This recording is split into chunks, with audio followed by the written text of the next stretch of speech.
À l'âge de 23 ans, j'ai été dans un accident de voiture. Puis, ça m'a complètement redirigé. Ça a redirigé ma vie complètement parce que dans l'accident, j'ai eu une expérience que j'avais jamais eue, puis vraiment que j'ai jamais eue depuis. Et quand il y a eu l'impact, mes poumons se sont affaissés. Mais mon foie s'est lacéré en deux. Puis j'étais inconsciente. Et quand j'ai repris connaissance, j'arrivais pas à respirer, donc j'ai pas resté consciente trop longtemps. Je suis retournée à quelque part d'autre. J'ai fait l'expérience d'une réalité qui ressentait pour moi beaucoup plus réelle que ma vie. J'ai vu devant mes yeux comme un film ma vie, mais celle que j'étais supposée d'avoir, que j'étais supposée de mener, pas celle-là que je vivais. Je voyais tous les gens qui m'aimaient, les gens que j'aimais. Je voyais ce que je faisais, comment je connectais avec les gens, comment j'étais très proche de la nature, proche des animaux, proche des des personnes qui étaient dans ma vie. Mais la chose la plus importante, c'est vraiment ce que j'ai ressenti dans cette expérience-là. J'ai ressenti un feeling d'amour que j'avais jamais ressenti avant. Ça a complètement enveloppé mon corps au complet. Et quand je me suis réveillée le lendemain matin, les docteurs ont été capables de réparer mon foie à temps et je me suis réveillée le lendemain matin à l'hôpital. Le feeling est encore là. Mais j'avais aucun langage pour exprimer. Donc, ça fait quand même 17 ans de tout ça. Dans ce temps-là, j'avais aucun langage, aucun mot, vocabulaire pour vraiment expliquer qu'est-ce qui s'était passé. Mais je ne pouvais pas dénier que quelque chose d'important s'était passé, puis ça vivait encore en moi. C'était, en rétrospect, je peux dire que c'était la première fois que je faisais l'expérience d'un amour qui était sans condition, puis un amour qui filait libre. Parce que pour moi, la façon que j'ai été élevée, l'environnement dans lequel j'étais, amour et liberté en même temps, ça n'existait pas. Il y avait toujours des conditions pour ressentir cette connexion-là avec les êtres autour de moi. Donc, ça a pris 10 ans avant que je puisse vraiment dire oui. La vie que j'ai vue dans l'accident de voiture, puis celle que je vis, c'est la même.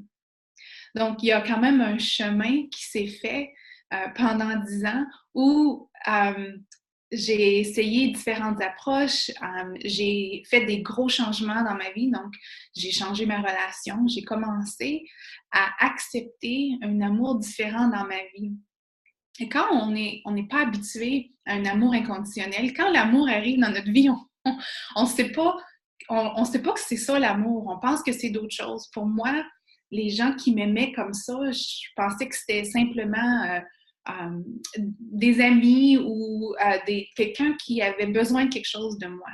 Je ne pouvais pas croire que quelqu'un pouvait m'aimer sans avoir besoin de quelque chose de moi. Sans qu'on ait besoin de moi, je n'étais pas certaine que l'amour pourrait rester. Donc, ça a pris du temps de pouvoir reconnaître l'amour inconditionnel autour de moi, l'accepter dans ma vie, dire oui, viens, c'est vulnérable, ça fait peur, c'est grand, mais en même temps, je ne veux plus vivre petite. Je veux plus vivre poignée. Hein? On se sent tellement étouffé quand on met les murs puis on se retrouve seul. Et après ça, pouvoir l'exprimer et la donner, cet amour-là. Donc, ça a été ce chemin-là pendant 10 ans. Puis je vais vous dire que dans ces années-là, il y a eu un moment qui a été vraiment transformateur pour moi. J'étais en plein milieu de faire ma thèse de doctorat et mon fils avait 1 an. Et à ce moment-là, je vivais avec beaucoup de douleur au niveau de mes sinus. Donc, je ne sais pas si certains d'entre vous ont des migraines, des problèmes avec les sinus ou avec les mal de tête. Quand on a un travail qui est très intellectuel, où on aime penser, on aime faire de la recherche ou écrire, si on a mal à la tête, on a une migraine, on ne peut pas vraiment faire grand-chose. Donc, à un moment donné, ça faisait 2 ans que je vivais avec cette douleur-là. Ça a commencé avec une une petite infection. Après ça, je prenais des antibiotiques, ça partait. Après ça, un autre rhume, et là, ça partait. Ça prenait plus de temps à partir. À un moment donné, ça arrêtait de partir. Donc, le rhume partait, mais la douleur dans mon visage était là et ça a duré 2 ans. Et ma belle-mère m'a invitée à venir à un atelier qui s'appelait le leadership au féminin. Donc, en anglais, c'est Women in Leadership. Donc, tout ça, pour moi, ça s'est passé dans ma langue seconde. Je vais revenir à ça plus tard parce que c'est important. Donc, Women in Leadership, le leadership au féminin. Et dans ma tête, je me disais, ben oui, je vais aller à l'atelier parce que je vais, à un moment donné, à devenir professeur, je vais pouvoir devenir peut-être chef de département. Je suis pas mal bossy, j'aime ça, mener les gens, donc oui, ça va être bon pour moi, ça. Ma tête était contente du titre. Mais si j'avais su, quand je dis ma tête, là, comme mon intellect, pas mon cœur, ma tête, si ma tête avait su qu'est-ce qui allait se passer dans cet atelier-là, ce jour-là, je serais jamais allée. Donc, encore une fois, je me retrouve dans une situation un peu comme j'ai été truquée, là. Hein? L'univers me dit, non, là, viens ici. Il faut que je t'amène ici, mais tu n'iras pas par toi-même, donc je vais présenter un titre qui va t'interpeller. J'arrive dans l'atelier, il y a à peu près 12 femmes qui sont en cercle et la professeure est juste en face de moi. Mais commence à parler d'un leadership qui est très différent de ce que moi je connais. Un leadership qui vient de l'intuition, qui vient de l'intérieur de soi, qui vient d'une intelligence émotionnelle, mais à l'intérieur de soi. Très, très, très différent, qui prend en compte vraiment le tout, l'énergie du tout, qui prend en compte la connexion avec les gens, avec le groupe, et la respiration profonde a une grosse partie fait partie de cette approche. Elle nous invite à respirer très profondément par le nez et expirer par la bouche. Puis, je regarde autour du groupe, puis les femmes respirent profondément, puis ils l'écoutent, puis il y en a qui pleurent. Puis, à ce moment-là, je réalise que je suis vraiment pas dans le bon groupe, là. Je comprends rien. Je comprends pas de quoi qu'elle parle. Je comprends pas comment ça s'applique au leadership et aux affaires. Puis, je suis comme un petit peu annoyed, là, tannée là, d'entendre les femmes qui pleurent. À ce moment-là, j'étais très, très, très cérébrale. Puis, je me dis, si je reste dans le groupe, ma tête va exploser. Là. La pression dans mes sinus, dans ma tête, montait. Je me suis dit, si jamais elle prend un petit break dans sa présentation, je vais m'excuser, je vais aller à la toilette, puis je ne reviendrai plus. Mais elle n'a jamais pris une pause. Puis là, elle me regarde, puis elle a ses yeux sur moi, puis elle dit, Anne, elle dit, ça va-tu? Elle peut sentir que je suis sous pression. J'ai dit, oh oui, ça va. Non, ça allait pas, là. Je me disais, si je prends une grande respiration ou si elle me continue à me parler, je ne sais pas ce qui va arriver. Elle dit, Anne, je t'invite à prendre une grande respiration. Mon cœur me disait, vas-y, là, c'est le temps, c'est le temps. C'est le temps pourquoi? J'avais aucune idée, mais je le ressentais ici. Ma tête disait, fais pas ça. Si jamais tu fais ça, là, tu sais pas ce qui va arriver. Tu vas perdre le contrôle, puis je peux plus t'aider. Mais j'ai pris une grande, grande respiration comme ça allait contre mon instinct, mais c'était avec mon intuition. Contre mon instinct, avec mon intuition. J'ai pris une grande respiration par le nez. Et là, quand j'ai expiré, je suis exactement comme les autres femmes, avec les pleurs, avec la morve qui me sort du nez, les sons qui sortent de ma bouche. C'était une explosion d'émotions. La professeure est venue me voir, elle a mis sa main sur mon dos, puis elle a dit, regardez tout le monde. Elle a même fait un exemple de moi, elle a dit, regardez tout le monde, c'est de ça que ça a l'air quand quelqu'un a gardé 28 ans d'émotions dans son corps, de bagage émotionnel. Donc, une fois que mon corps s'est calmé, je suis revenue comme en contrôle, on peut dire. J'ai remarqué qu'il n'y avait plus de douleur dans ma tête. C'était complètement parti. Et depuis ce temps-là, donc ça fait 12 ans de ça, c'est jamais revenu. Jamais revenu. Puis j'ai ressenti une paix ce jour-là qui ressemblait beaucoup à la paix que j'ai ressentie dans l'accident de voiture. J'ai réalisé que j'avais compris maintenant comment vivre comme ça? Comment vivre moment par moment à chaque jour en connexion et en présence avec mon corps, mon corps énergétique, mon corps entier, être à la maison, chez moi, ici, dans mon corps. C'est pas facile parce que notre ego, notre intellect nous dit, si tu vas dans le corps, si tu ressens complètement ce qui se passe à l'intérieur de toi, ça va faire mal.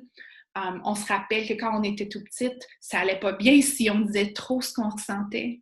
Même si on s'exprimait avec enthousiasme et exubérance, souvent c'était trop pour les gens autour de nous. Donc, on a appris à vivre plus ici, moins ici, juste pour nous protéger. C'est pas mauvais ou bon, c'est juste l'intelligence du corps, nous protéger pour qu'on puisse survivre l'environnement dans lequel on était et on grandissait. Mais là, on est des adultes, puis on sait qu'on est libre de s'entourer de gens qui nous soutiennent, de s'entourer de gens qui nous voient pour qui on est vraiment. On n'est plus obligé de se mettre dans des situations où on n'est pas respecté. Quand on avait 5-6 ans, on ne pouvait pas dire « Hey, j'aime pas cette famille-là, je vais m'en aller chez voisin, c'est bien plus le fun là-bas. » On ne pouvait pas faire ça, fait qu'on avait à trouver des approches et des façons pour se protéger émotionnellement. Donc, ce qui est arrivé, c'est que j'ai écrit un livre plusieurs années après ça, à peu près 5 ans après ça, qui s'appelle « Sois, ressens, pense, agis ». Donc, ce livre-là, c'est l'histoire vraiment là, de tout mon processus de guérison émotionnelle, spirituelle. Et ça se lit un peu comme une histoire d'amour aussi, parce que je parlais tantôt que pour recevoir cet amour-là, puis vraiment l'accepter, c'était pas facile, puis c'était dramatique. Là. Des fois, j'ai l'impression que ça pourrait être un film, là. C'est tellement dramatique comme histoire romantique. Puis, le titre vient vraiment de cette façon-là d'engager chaque journée, chaque moment, au lieu de faire l'inverse, puis d'engager de vivre notre moment présent à partir de nos actions et de notre pensée. Donc, agir et penser. Et puis, peut-être ressentir à la fin de la journée si on a le temps. Puis, peut-être méditer, être à la fin de la journée si on a le temps. Souvent, on met ça comme dernière chose sur notre liste. Mais nos pensées, nos actions, c'est vraiment la priorité. C'est comme ça que je vivais avant. Quand on renverse la séquence, puis on commence par être soi. Quand je pense à soi, là, je mets mes mains sur mon ventre, là, je pense à ici. Là. Si j'amène mon attention au bas du ventre ou à la base de ma colonne vertébrale, puis je respire profondément dans cet endroit-là dans mon corps. Je peux même imaginer une petite plume au bas dans mon ventre ou à la base de ma colonne vertébrale pour amener mon intellect à avoir quelque chose pour se focusser dessus. Donc, j'amène mon attention là et je respire profondément. Là, quand je suis là, je ne suis pas ailleurs. Je ne suis pas dans le passé. Je ne suis pas dans le futur. Je ne pense pas aux choses que je ne peux pas changer. Je n'ai pas d'inquiétude. Je suis juste présente avec les sensations à l'intérieur de mon corps. Quand je pense à être, simplement être, c'est même avant les émotions. C'est juste une présence, une observation de ce qui est là dans mon corps. Quand je pense à être, quand je pense à la base de ma colonne vertébrale, c'est aussi où je vois la transformation entre l'âme et le corps. C'est là que l'âme et le corps entrent en contact. C'est très subtil. Il y a un silence là. On est beaucoup plus posé. Alors, à partir d'être au creux de mon être, Si maintenant j'amène mon attention à ressentir, aux sentiments, aux émotions, puis je pense à ici, hein, dans mon corps. Là, c'est différent. Au lieu que mes émotions soient ici, puis qui sont basées sur le passé ou sur le futur, et qui sont comme, ils vont en cercle, hein, on n'arrive pas à s'en sortir. On peut parler et parler pendant plusieurs années en thérapie à propos d'une histoire, mais si on reste à ce niveau-ci, on n'arrivera pas vraiment à aller plus creux et à sortir de ce pattern-là qu'on a. Donc, si j'amène mon attention ici et je respire profondément, puis mes émotions, je les ressens, mais avec un ancrage dans mon corps, au creux à la base de ma colonne vertébrale ou dans mon ventre. Là, les émotions peuvent bouger. C'est ce qu'ils veulent.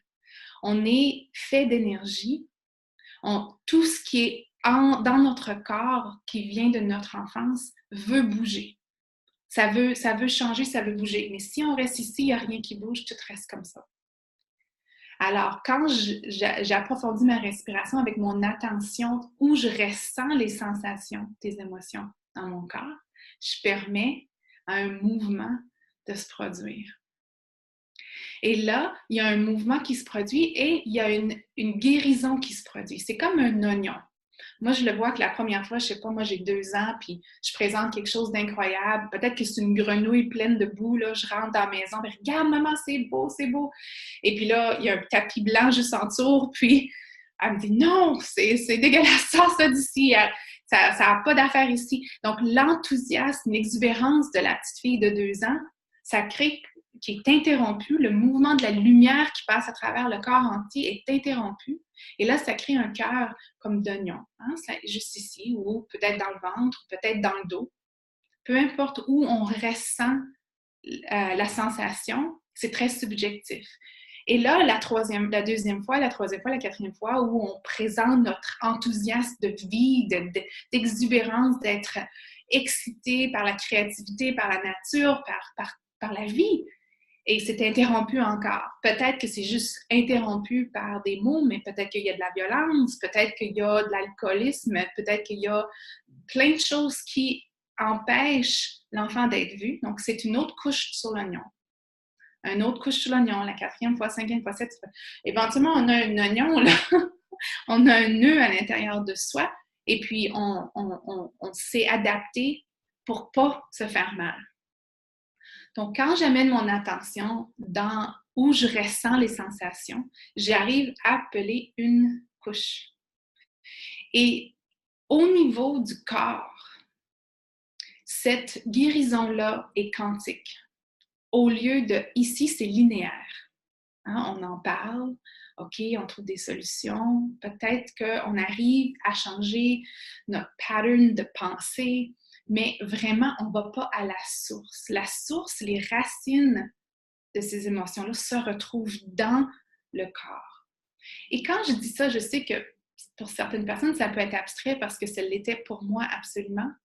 Ce que je veux dire par là, c'est qu'il y a une expérience kinesthésique, une expérience physique quand on a une émotion, mais souvent, on a tellement l'habitude d'aller tout de suite dans notre tête qu'on ne s'aperçoit pas qu'avant que ça devienne une pensée ou une histoire, il y a une expérience physique dans le corps. Ça peut être une chaleur, ça peut être une douleur persistante, ça peut être des papillons, ça peut être une sensation comme de froid hein, qui bouge à l'intérieur de nous. Et ça peut être plein d'autres choses. C'est très subjectif. Mais souvent, on n'a pas pensé que ça avait rapport avec nos émotions, donc on a dit non, ça doit être quelque chose d'autre. Hein? Comme un exemple, c'est restless leg. Je ne sais pas comment on dit ça en français, mais c'est les fourmis dans les jambes. Là, tu te couches le soir, là, puis les jambes. Puis, ben, ça a un nom médical, restless leg. Fait qu'on va voir le docteur, puis on a une pilule ou on a une façon de guérir ça qui n'implique pas la source, les racines de la cause. L'énergie, on est fait d'énergie et l'énergie de notre âme passe à travers le corps entier. S'il n'y a pas d'interruption, Ça passe à travers au complet. Donc, il y a une cohérence, il y a une danse, il y a une résonance entre notre âme, nos émotions, nos feelings, nos mots, nos pensées et nos actions. Donc, il y a comme un mouvement qui est ininterrompu. Ininterrompu. Puis une réalité aussi, hein? Une Anne. Quand je suis avec différentes personnes, il n'y a pas différentes Anne, juste une.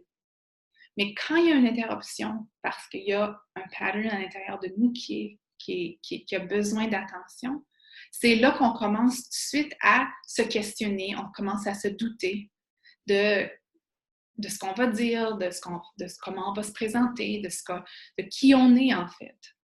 Donc, retourner à la source dans le corps, c'est un grand cadeau qu'on peut s'offrir. On a accès à la sagesse de notre âme, de l'univers, de la source, de Dieu, peu importe comment vous voulez l'appeler, mais il y a une intelligence qui est accessible à travers le corps, qui n'est pas accessible à travers les pensées. Puis je vais vous dire où j'ai entendu ça la première fois, puis ça a vraiment fait du sens pour moi. Après l'atelier avec l'enseignante que j'ai parlé tantôt, j'étais vraiment intriguée. Là, je savais que j'avais découvert quelque chose de très intéressant. J'avais plus de douleur. Et puis avant ça, j'avais changé ma diète, j'avais été voir plusieurs spécialistes, il n'y avait rien qui fonctionnait. Donc, je savais que j'avais trouvé quelque chose d'intéressant. Et là, je voulais vraiment approfondir mon cheminement spirituel. Donc, je suis allée au Chopra Center pour étudier la méditation. Je suis allée à Kauai pour apprendre le Huna. Et le Huna, c'est une tradition chamanisme des anciens Hawaïens et de la Lémurie. Donc, la Lémurie, c'est la légende, c'est qu'il y a 25 000 ans, il y avait la Lémurie et l'Atlantide. Et là, on va quand même en profondeur ésotérique, là, mais il y a une énergie de guérison qui est très profonde avec les Hawaïens anciens, avec leur sagesse. Donc, je suis allée étudier là plusieurs fois avec une chamane. Son nom, c'est Laura Kealoha Yardley. Et c'est là que j'ai appris que les anciens Hawaïens voyaient la réalité humaine en 3 soi. Donc, le soi supérieur qui est l'âme, notre connexion à la force. En hawaïen, on l'appelle ça Amakua. Il y avait le soi, le lower self, donc le soi lower, je ne sais pas comment dire en français, là, qui est le Unihupili, et ça, c'est le corps. C'est le corps. Les intuitions, c'est les émotions. C'est les 4 premiers chakras. Tout ici, là. Ensuite, il y a le middle self, qui est le Uane. Et le Uane, c'est l'intellect. C'est notre capacité de faire des décisions, de faire des choix et de pouvoir contempler le passé et se projeter dans un futur. Les anciens Hawaïens, dans leur tradition de Huna, croyaient que le Uane, qui est le middle self, n'était pas directement connecté avec le Hamakua, qui est le higher self, qui est l'âme, mais qu'il y avait une connexion directe entre le middle self et le lower self, et qu'il y avait une connexion directe entre le lower self et le higher self. Okay? Donc, si j'avais un tableau, je vous ferais un beau dessin, parce que je sais que c'est un petit peu abstrait, mais ce qu'ils croyaient, c'était que on ne peut pas connaître Dieu, on ne peut pas connaître Source, on ne peut pas connaître l'intelligence de la création avec l'intellect directement. C'est ce qui a causé les problèmes avec la religion, c'est qu'on nous demandait de croire sans l'expérience personnelle. Et là, on est vraiment à l'époque de l'expérience personnelle, l'expérience subjective. Savoir à l'intérieur de soi qu'on est connecté, pas juste prendre les mots de quelqu'un d'autre qui dit oui, tu es connecté, tu es fait d'énergie, tu es un enfant de Dieu, peu importe. En fait, oui, on peut penser ces choses-là, puis on peut se dire oui, ça fait du sens, mais autant et aussi longtemps qu'on n'a pas eu l'expérience dans le corps de cette connexion-là, Et ça commence par vraiment accepter, aimer toutes les émotions qui vivent dans le corps. Toutes les émotions. Spécialement celles qui sont qui a de la honte autour ou qui a de la beaucoup de feu, beaucoup d'intensité. C'est celles-là qui vraiment ont, à travers l'expérience complète de ça, où il peut y avoir un mouvement d'énergie, une restauration de cette énergie-là, on peut vraiment accéder à notre médecine, à notre sagesse, à qui on est vraiment et pourquoi on est venu, pourquoi on est incarné à ce moment-ci dans l'histoire, dans le moment présent là aujourd'hui, parce qu'on sait que il y a une accélération de conscience qui se produit présentement. On le ressent énormément. Certains d'entre nous le ressentent où c'est trop intense et les gens trouvent des façons d'engourdir l'intensité. Et d'autres d'entre nous veulent vraiment passer à des dimensions plus profondes à l'intérieur de soi parce qu'on sait intuitivement qu'on est beaucoup plus que notre intellect et beaucoup plus que notre corps, en fait. On ne sait pas qui on est. Qui étions-nous avant qu'on soit né? Et qui serons-nous une fois qu'on meurt? C'est ça, l'essence de qui on est. Et c'est très abstrait. L'ego n'aime pas trop contempler ça, penser à ça parce qu'il n'y a pas la tangibilité du corps ou de l'intellect ou de ce que la société nous montre qui est vrai, qui est tangible. Une fois que j'ai gradué de mon programme de doctorat, j'ai enseigné à l'université pendant 3 ans. Et moi, je dis toujours que l'univers m'a congédiée parce que j'arrivais plus à aller enseigner. C'était plus ça que je voulais faire. Puis ma tête me disait, ben, t'as passé toute ta vingtaine à l'université, t'as dépensé tellement d'argent, t'as beaucoup de prêts, puis là, tu vas tout laisser ça. Je suis certaine que certains d'entre vous là, savent de quoi je parle. On pense qu'on sait qui on est, ce qu'on veut, puis là, ça change.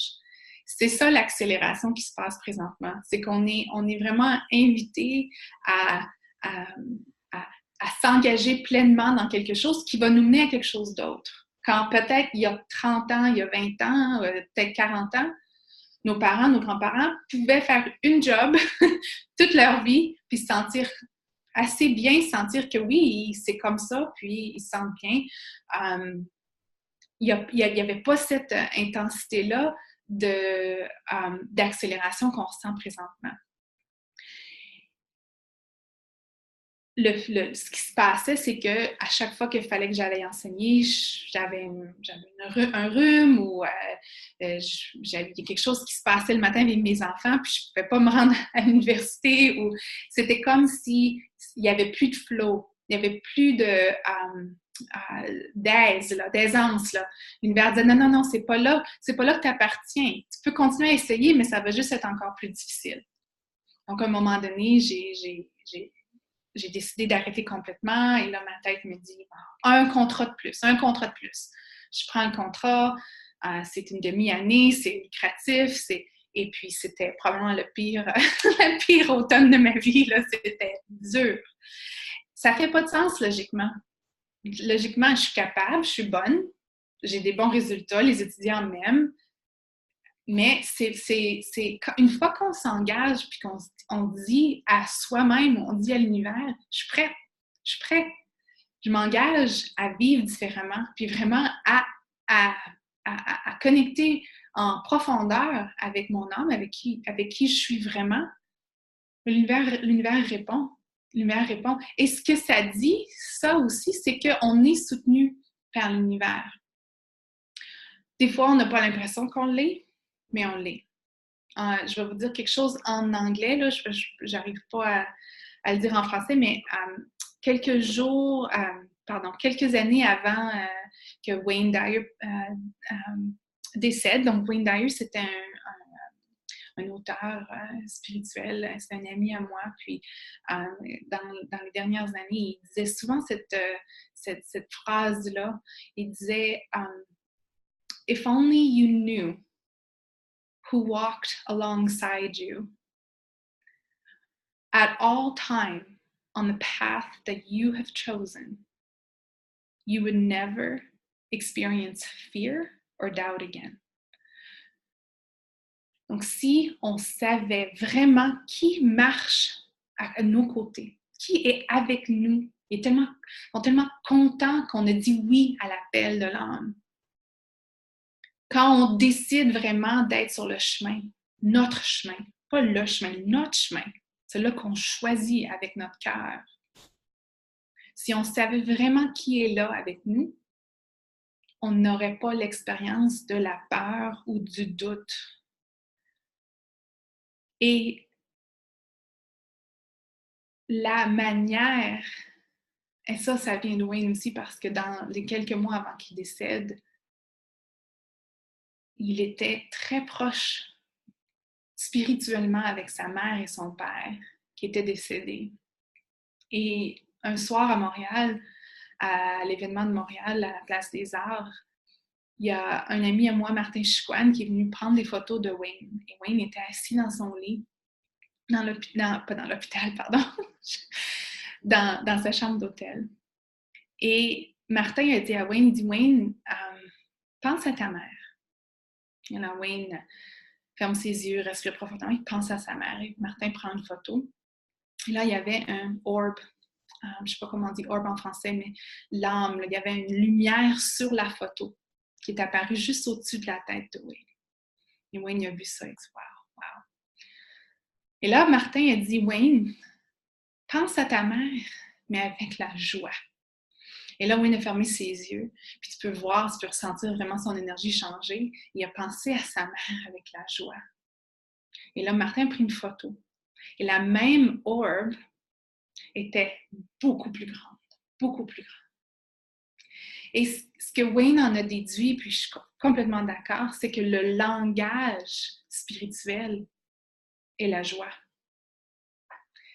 Le langage que les dimensions spirituelles comprennent, peuvent vraiment connecter avec nous, c'est la joie, la gratitude, l'amour, ces émotions-là qui ont des vibrations beaucoup plus hautes.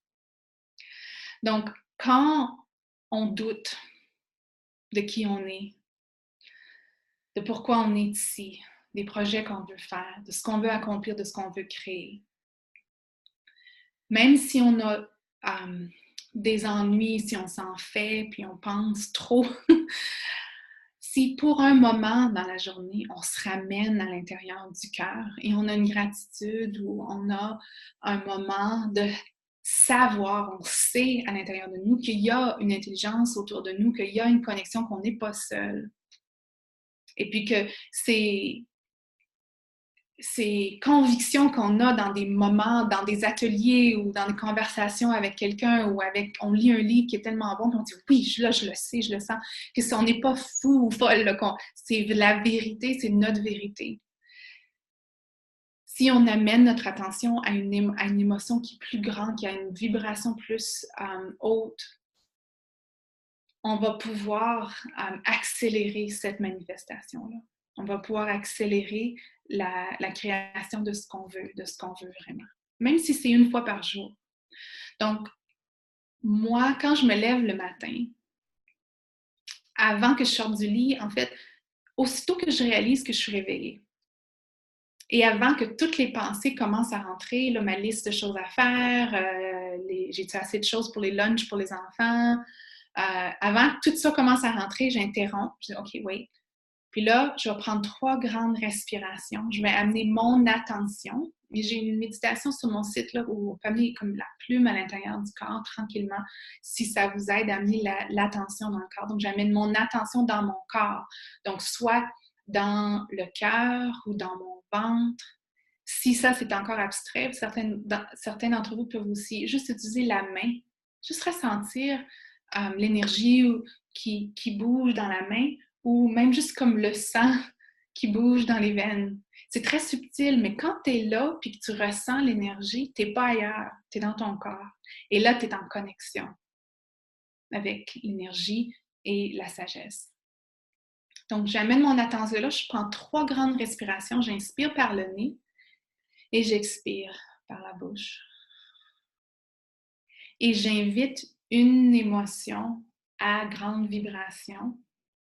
Ça peut être la gratitude, ça peut être l'abondance, ça peut être récemment, celui que j'amène, c'est l'aventure. J'ai comme un grand désir dans mon cœur d'aventure avec mes enfants, avec mon mari, d'aller en voyage.